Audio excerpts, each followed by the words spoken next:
को पसंद करते हैं आजकल? पति ने कहा नहीं, तो मशीन बोली झूठ बोल रहा है। अब हम किसी व्यक्ति से सही बात जान सकते हैं इसके बावजूद कि वो बताना नहीं चाह रहा। और ऐसी तकनीकें बहुत सारी हैं। 3 प्रमुख तकनीकें हैं जिन पर आज हम बात करेंगे। उनमें से एक तकनीक का नाम है पॉलीग्राफ, एक का नाम है नार्को एनालिसिस और एक का नाम है ब्रेन मैपिंग। एक शब्द है जिससे हम बात शुरू करेंगे, उसको बोलते हैं डीडीटी। डीडीटी सुनते ही आपको बचपन वाला याद आ गया होगा अपना, है ना? ये वो डीडीटी नहीं है, इसको बोलते हैं डिसेप्शन डिटेक्शन टेक्निक। डिसेप्शन मैं उम्मीद कर रहा हूं कि आप समझ पा रहे होंगे, डिटेक्शन भी समझ पा रहे होंगे, और टेक्निक तो खैर कोई बात ही नहीं है। डिसेप्शन का मतलब है धोखा, कि आप कुछ छिपा रहे हैं, झूठ बोल रहे हैं या सच नहीं बोल रहे हैं। डिसीव करना, धोखा देना। डिटेक्शन का मतलब है पहचान लेना, और टेक्निक मतलब तकनीक। यदि कोई आपको धोखा दे रहा है तो उस धोखे को पहचान लेने की तकनीक, इसको बोलते हैं डिसेप्शन डिटेक्शन टेक्निक। शुरुआत करते हैं पॉलीग्राफ से कि पॉलीग्राफ क्या चीज है।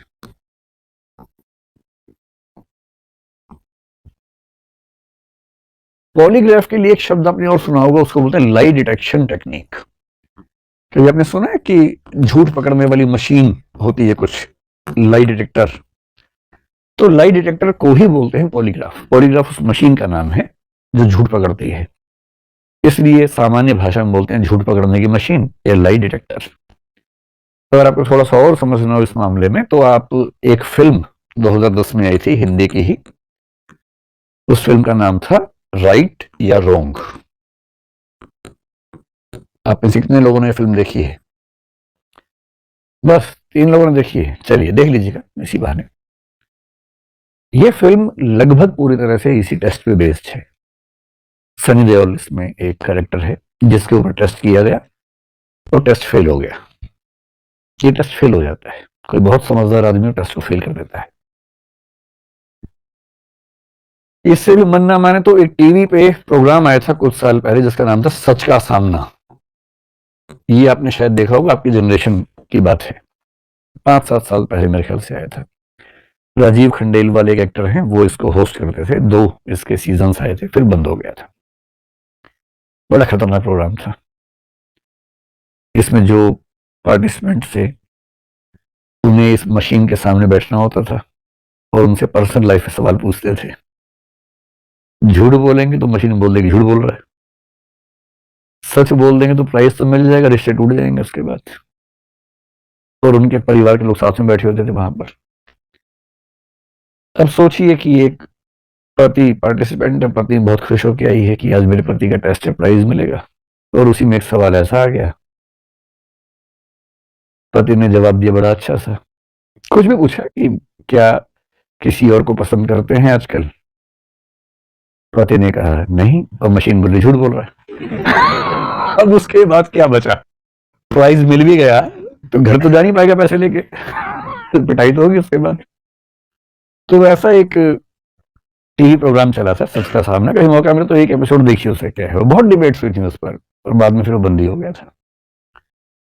तो ये पॉलीग्राफ टेस्ट के बेस पर कुछ प्रोग्राम्स जो मीडिया में दिखाए गए वो हैं। पॉलीग्राफ टेस्ट क्या होता है देखिए, इसका जो प्रिंसिपल है, एक शब्द समझते हैं, वो शब्द है साइकोसोमैटिक इंटरेक्शन। सारा खेल इस प्रिंसिपल का है। साइकोसोमैटिक शब्द बहुत पॉपुलर है साइकोलॉजी में, कोई मुश्किल चीज नहीं है। मुश्किल शब्द बड़े आसान होते हैं अगर उसका मतलब समझ लें तो। साइकोसोमैटिक का मतलब है, साइको मतलब जो चीज मन में शुरू होती है, सोमैटिक मतलब जिसका असर शरीर पे भी चला जाता है। फिलॉसफी की दुनिया में, अभी साइकोलॉजी की बात करेंगे, बहुत लंबे समय से एक डिबेट रही है कि जो हमारा सिस्टम है, हम जो एक ह्यूमन बीइंग है, हम क्या है बेसिकली? क्या हम शरीर हैं? कुछ कहते हैं नहीं, शरीर तो बदलता रहता है, मर भी जाता है, पर आत्मा स्थायी रहती है। आत्मा है या नहीं है तो कैसी है, इसका प्रमाण तो कुछ है नहीं, ये तो एजम्पशन है, मान्यताएं हैं। अधिकांश धर्म मानते हैं इस चीज को, कई दार्शनिक मानते हैं। पर आत्मा को किसी ने देखा तो नहीं है, साबित तो नहीं किया है, वो तो एजम्पशन है। तो कोई कहता है कि नहीं, हम आत्मा है। हम शरीर नहीं है। कोई कहता है कि शरीर भी है, आत्मा भी है, इनके बीच में एक इंटरेक्शन होता रहता है। जैसे डेकार्ट एक फिलोसोफर ने कहा। भारत में आमतौर पर माना गया कि हम शरीर नहीं है, हम आत्मा है। शंकराचार्य ने कहा, कई लोगों ने कहा। इस पर कभी डिस्कस करेंगे कि आत्मा और चेतना को लेकर जो लेटेस्ट टेक्नोलॉजिकल डेवलपमेंट्स हैं, रिसर्चेस हैं, वो क्या संकेत कर रही हैं। बहुत इंटरेस्टिंग आजकल है चीजें ये वाली।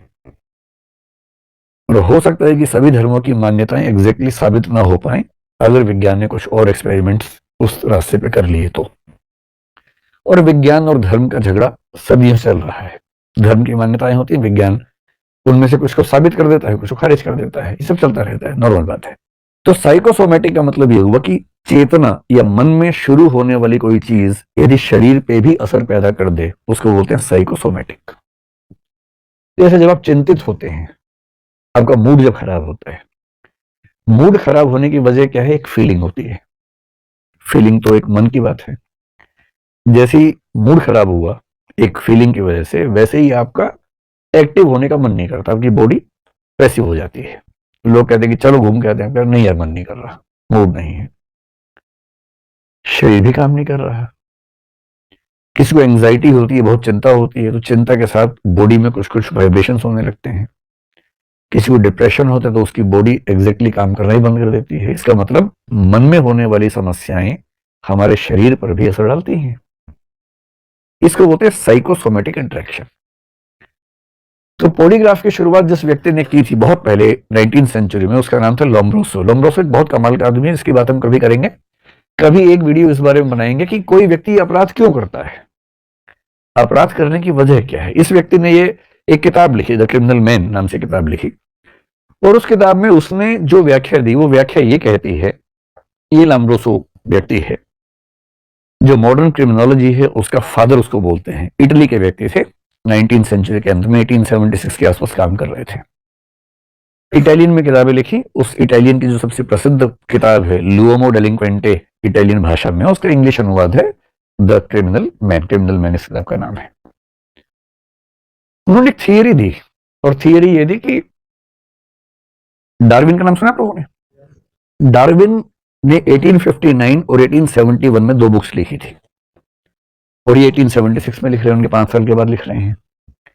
तो उस समय डार्विन का ऐसा प्रभाव था कि यूरोप के सभी चिंतक डार्विन के दीवाने थे, ये भी दीवाने थे।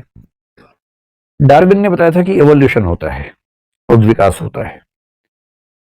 उसी एवोल्यूशन के प्रिंसिपल को इन साहब ने अप्लाई किया और कहा कि जो लोग अपराध करते हैं वो दरअसल वो लोग हैं जो इवोल्यूशन की दौड़ में थोड़ा सा पीछे रह गए हैं, जिनमें एनिमल्स वाली टेंडेंसीज थोड़ी बची हुई हैं, ह्यूमंस वाली थोड़ी कम है, क्योंकि इवोल्यूशन कम हुआ है। इतना ही नहीं, 4000 अपराधियों का अध्ययन किया, 400 डेड बॉडीज का अध्ययन किया, उनके चेहरे के जितने फीचर्स हैं उनके बहुत सारे अनुपात निकाले कि नाक का साइज कितना है, आंख का साइज कितना है, उन सबके बहुत सारे रेशो निकाले। उन रेशोज के बेस पे व्याख्याएं की और कहा कि जो इंसान का स्ट्रक्चर है 3 तरह का होता है, एक एक्टोमॉर्फ होता है, एक एंडोमॉर्फ होता है, एक मेसोमॉर्फ होता है। एक्टोमॉर्फ जो बहुत पतले और लचक वाले व्यक्ति हैं, एंडोमॉर्फ जो भारी भरकम और गोल किस्म के लोग हैं, और जो अपराधी हैं वो मेसोमॉर्फ हैं, जो लंबे हैं, गठा हुआ शरीर है और कुछ खास फीचर्स बताए, नाक कैसी होगी। आगे चल के ये भी बता दिया कि चोर का स्ट्रक्चर कैसा होगा, डाकू का कैसा होगा, रेपिस्ट का कैसा होगा, मर्डर का कैसा होगा, उन सब के स्ट्रक्चर्स बता दिए और बहुत सारे चित्रों के साथ बताया। अगर आप चित्र देखना चाहें तो ये उनकी किताब के कुछ चित्र हैं। इस हद तक व्याख्या की।